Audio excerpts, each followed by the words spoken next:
बहुत समय पहले की बात है। एक छोटे से गांव में अर्जुन नाम का एक युवक रहता था। अर्जुन मेहनती था, लेकिन उसे दूसरों की सफलता से बहुत जलन होती थी। उसे लगता था कि उसकी मेहनत कभी सफल नहीं होती। एक दिन गांव में एक साधु आए। उन्होंने गांव वालों को ज्ञान की बातें बताईं।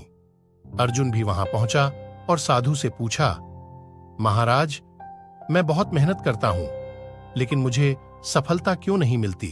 साधु ने कहा, अर्जुन, मैं तुम्हारे सवाल का जवाब दूंगा, लेकिन पहले तुम्हें अगले 6 महीनों तक मेरे लिए सबसे अच्छी फसल उगानी होगी।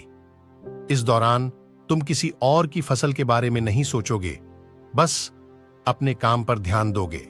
अर्जुन ने साधु की बात मान ली और अगले 6 महीनों तक केवल अपने खेत और फसल पर ध्यान दिया। उसने पूरी मेहनत और लगन से खेत को संभाला और बेहतरीन फसल उगाई। 6 महीने बाद गांव में भारी बारिश और बाढ़ आ गई। सारे खेत पानी में डूब गए, लेकिन अर्जुन का खेत सुरक्षित रहा।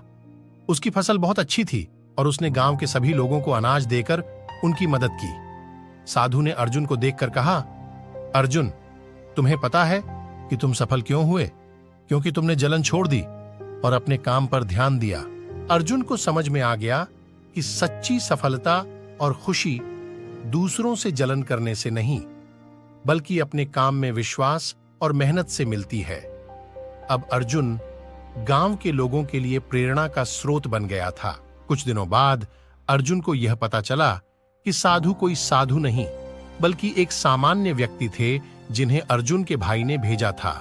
उसके भाई ने सोचा था कि अगर कोई अर्जुन को सही रास्ते पर लाने में मदद कर सके तो वह सफल हो जाएगा।